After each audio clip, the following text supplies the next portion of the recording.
I'd like to thank each and every last one of you awesome people, awesome viewers for tuning on in for this live duel commentary.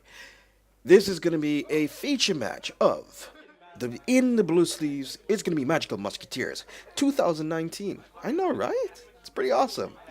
And versus Trickstars, a well-known, well, not to say underdog deck.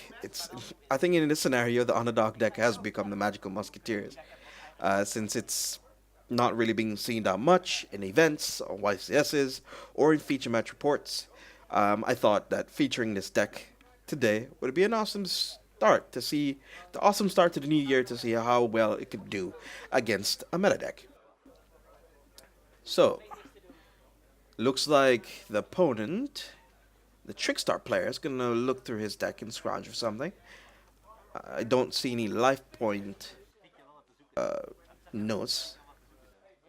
I don't see any notepads down. So let's see how they're gonna be able to. Oh, there we go. We have a pen. We have a pad. We're ready to go. We're ready to start. And we're on our way. So we're gonna get the life points situated. I do recommend players, if you're gonna have a life pad of your own, also take note of your own life points. Don't always leave it up to your opponent to honestly write down how many life point differences between both of you are gonna be. So dice is gonna be rolled. That is gonna be a 5 or 6, and that's gonna be a 1. So I think the Magical Musketeer player is gonna opt to go first, since that deck actually needs to go first, more or less, to kind of function. A hand has been presented. I see a Call by the Grave, a Ash, Ghost Ash Winter Cherries.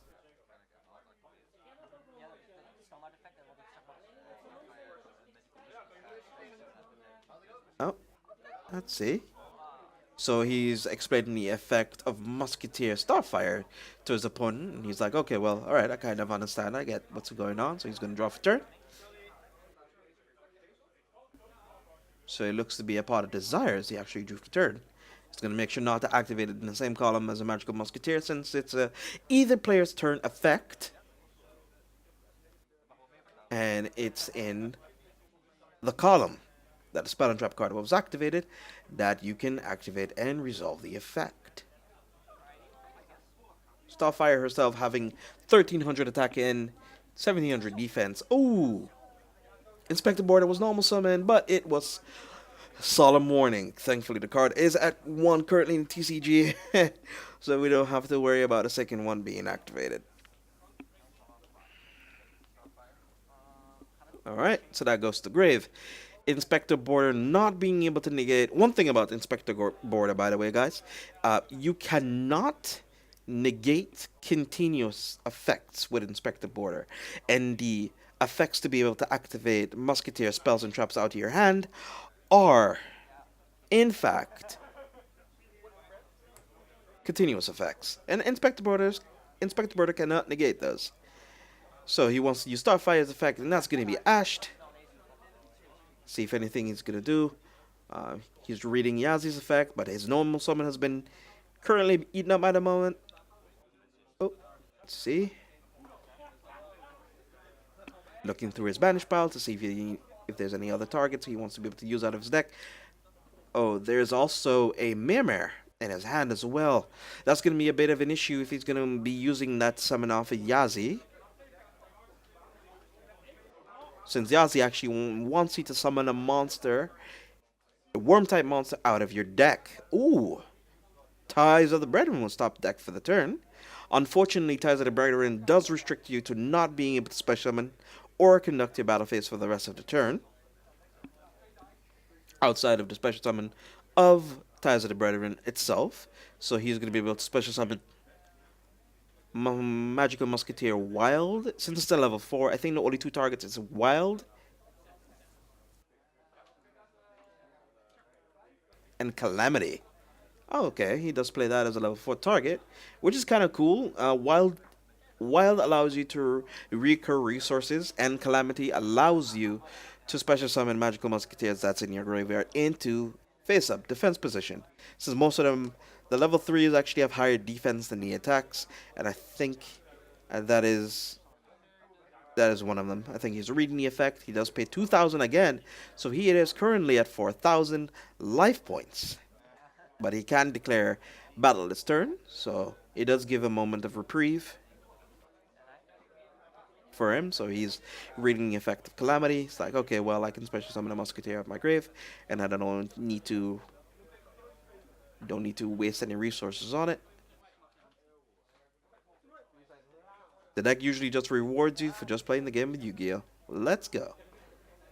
Oh, he's considering where he was going to set it. He doesn't have any Magical Musketeer spells or traps in the grave, so he doesn't need to worry about that. So let's see. The Trickstar player is going to draw a turn. I guess he was asking, like, hey, why didn't you attack me? But he can't, see, since he can't conduct his battle phase.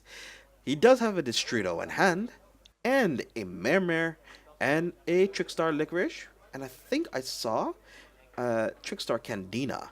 So I guess he's considering what he wants to normal summon here. And I think I probably saw I think I saw other monster as well. So we'll get to see what that was in a moment.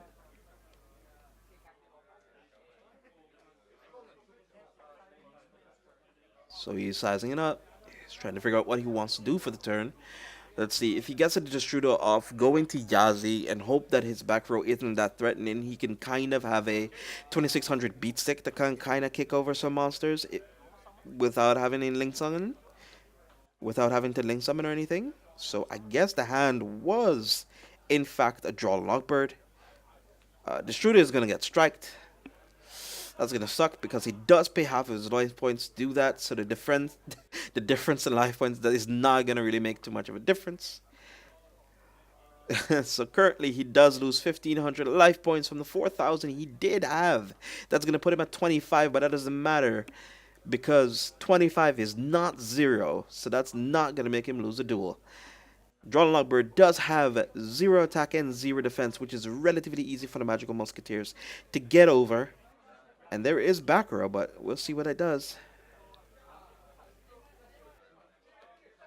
Oh, Call by the Grave was activated. It looks like he's going to target the Destrudo. Or high likely that the Destrudo is probably going to be his best option to banish to keep him from reoccurring any resources he can make use of. Oh, since the Destrudo effect can be activated from out of the graveyard as well, so it can allow him to make something too. So he's going to activate Starfire again, and that's going to get negated by Veiler. Yeah. It's going to declare attack. Attack with Starfire, so 17. And then he's going to be attacking with Calamity as well. So all three of them are going to be going in for attack.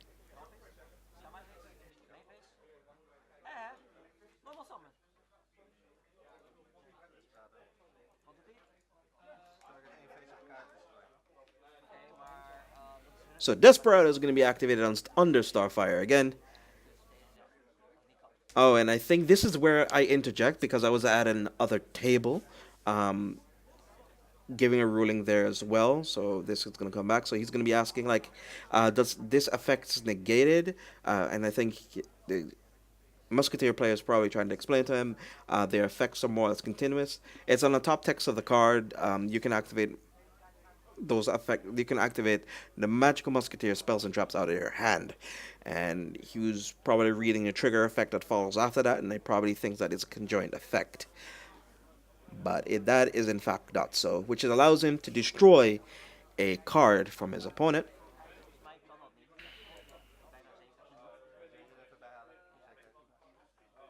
So you can target one face-up card on the field and destroy it.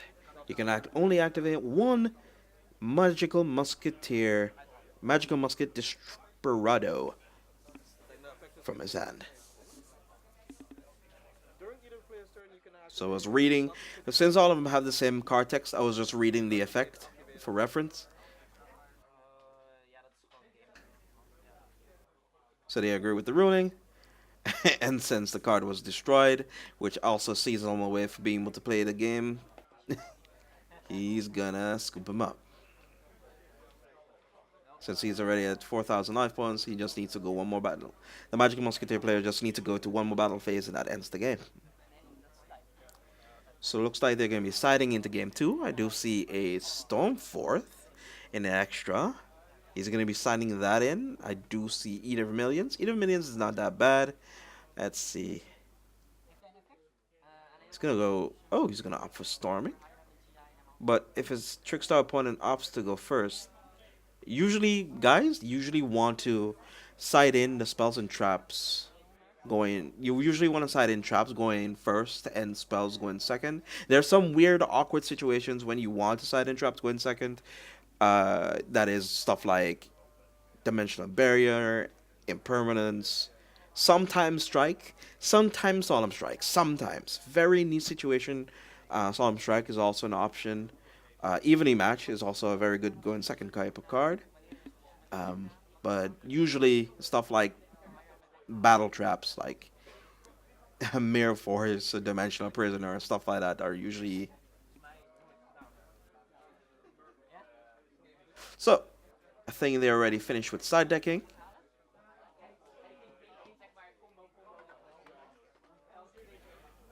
I'm gonna hand each other's decks. They're gonna go for a standard cut and shuffle, Hindu shuffle. Looks like he's checking the time.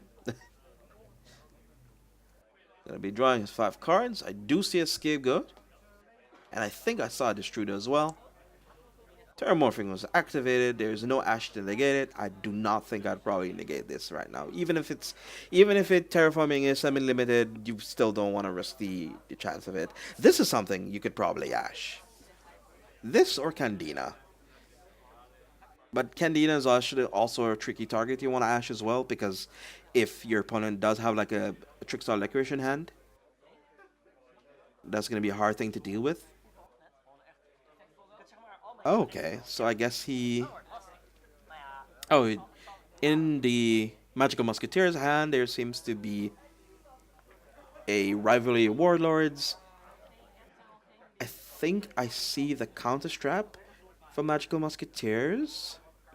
Last Stand, which is... Last Stand, I think I saw Desperado and a Magical Musketeer Dock. And Dock allows him to, if a spell trap was activated in the same column, allows him to add other copy of a different card from his graveyard to his hand, which is good for resource recursion, which is really good. And there's also Call by the Grave.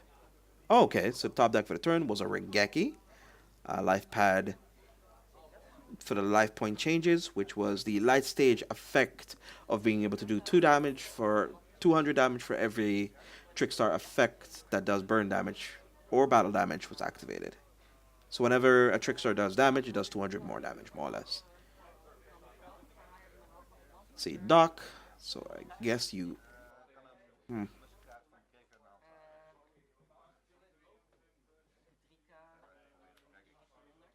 So Regeki was activated, not under Dock. Not under Dock, okay. So are you gonna... Oh, preemptively using the Call by the Grave. That's not really something I'd particularly agree with in this moment. I'd probably set it under the Dock if he really needs it, and then chain it. But I guess he wants to avoid... What is he particularly avoiding here? Because if his opponent wants to use Scapegoats, he's going to probably more than likely use it in end phase anyway. So that doesn't necessarily change the play that he wants to do. So Scapegoats was being activated. Let's see if his opponent is going to activate Last Stand or Desperado. Yeah, he's going to activate Last Stand, which negates.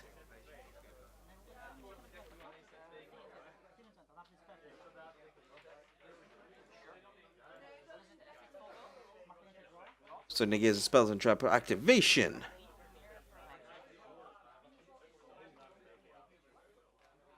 And since there's no other Magical Musketeer card, he's going to use Light Stage to lock down that face down card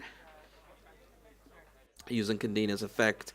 And since Dock is a lowly 1600 beater, it's going to get run over relatively easy, which is going to have him take 400 damage.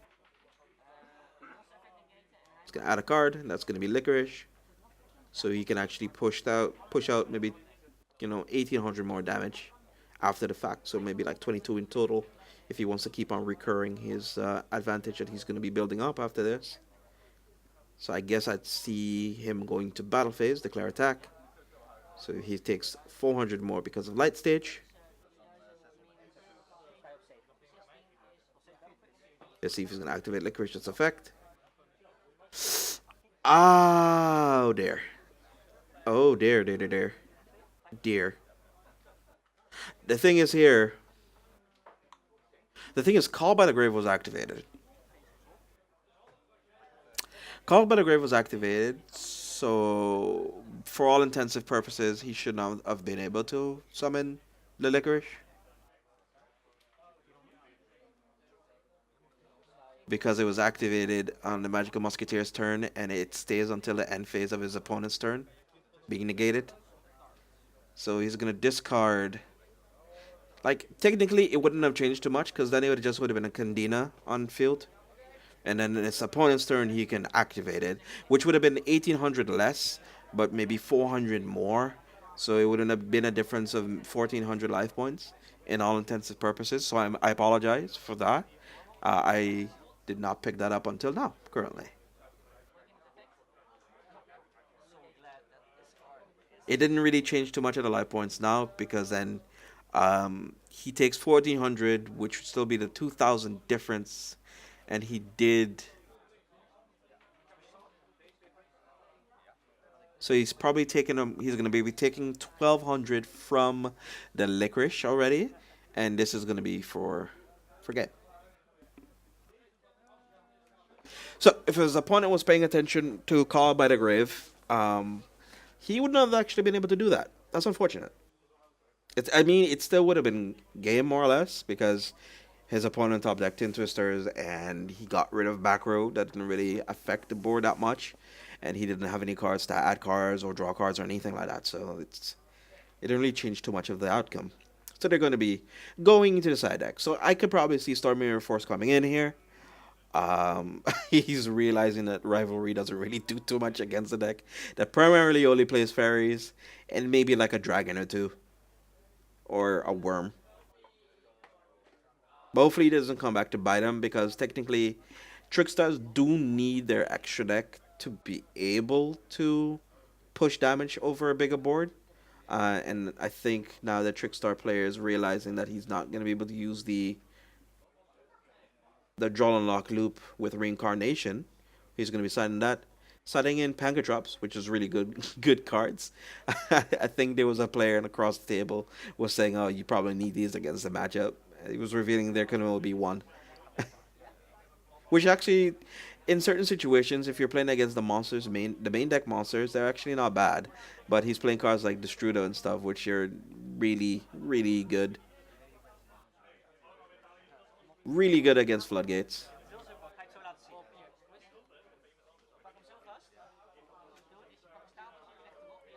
So I guess from what I was looking across the evening when they were shuffling the deck, he actually he helped him or taught him how to shuffle the Hindu shuffle, which does kind of minimize time of shuffling decks. I'm partial. I usually do a pile shuffle into a Hindu shuffle and maybe sometimes an overhand. Or often if I don't really feel like doing a pile shuffle, I do a overhanded shuffle. So I guess he's reconsidering what he's going to be siding into his deck. I did see a Pankatrops. I wouldn't be surprised seeing stuff like Twin Sister, Pankatrops. You can discard a reincarnation out of your hand, and you can. I think I saw Mind Controller too. Mind Control is actually not that bad against Magical Musketeer since they can actually keep them from activating any Musketeer traps and spells out of their hand or resolving any effects, which is actually not bad. But you need to be careful not activating the Mind Control in the same column as them. Okay, so Storming Force did end up coming in.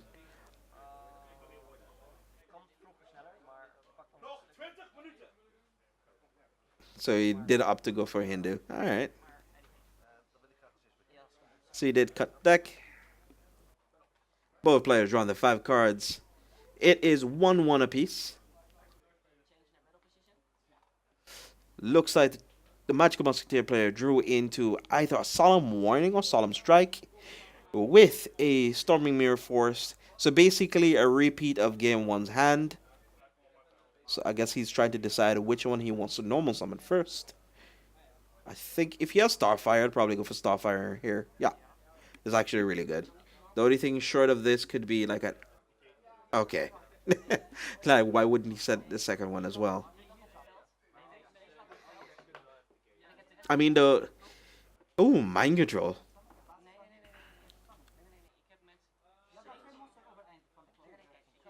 Making sure he does not activate in the same column.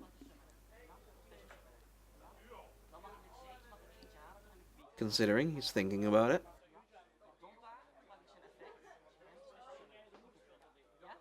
Normal Summon Canada. That's going to be a Song of Warning. That's going to get rid of that. And that kind of shuts up the normal summon. Unless it is Trudeau in hand, and then he could kind of go off now, but he doesn't have any of those in his hand, I think.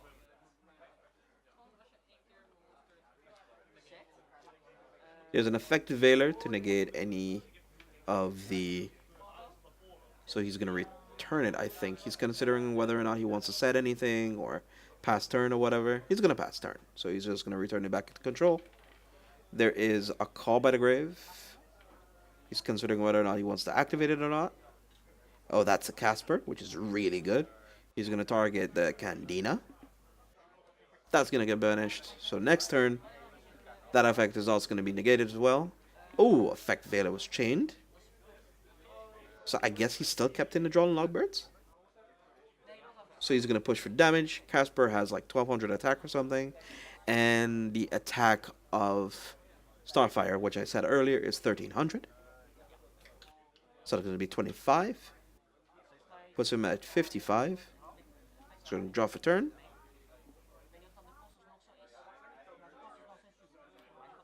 Mind Control again. Oh, he's considering the location where he wants to activate it. Which one he's going to take? He's going to probably take the Casper. Starfire. It doesn't really matter. He just wants to make sure not to give him the one that gives him the advantage. So then he guess he's going to activate the Strudo in his hand. Yeah. So this Strudo is going to target the Casper and is going to reduce his levels equal by the level of the monster that he targeted. So he's going to pay half of his life points. So it's going to be just 55 divided by 2. So it's going to be 2250.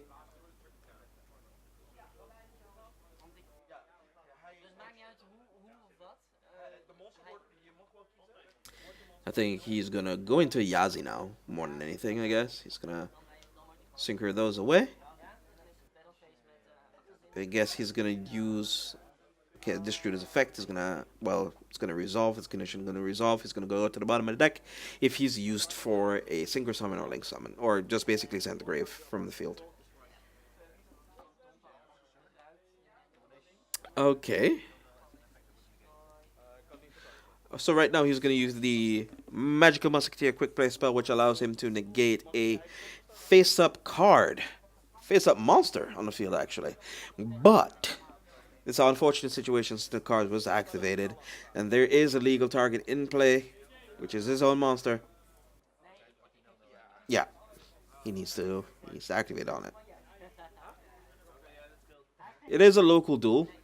It is a local, but we try to keep it as much. Try to keep the games as fair and honest as possible, outside the discrepancy of game 2.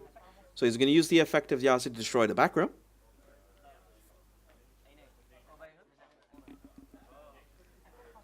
So he's going to get a Mermaid out of his deck, and I think we kind of, like, a lot of you probably wouldn't know this combo play in any case. So, more or less, he's going to use Mermaid. Mermaid's effect is, since it's a level 6 or 7, level 6, he's going to use its effect to reduce by level by 4, if he wants to, and then he can more or less make a Link 4 out of it. And since there's no hand drops in play or anything to negate him, to stop him, he's going to reduce the level, make a bunch of tokens, and then make a Link summon of Borosor Dragon. And since he doesn't have a normal summon done yet, he can actually attack for game, since there's no monster, hand trap, or anything to stop him.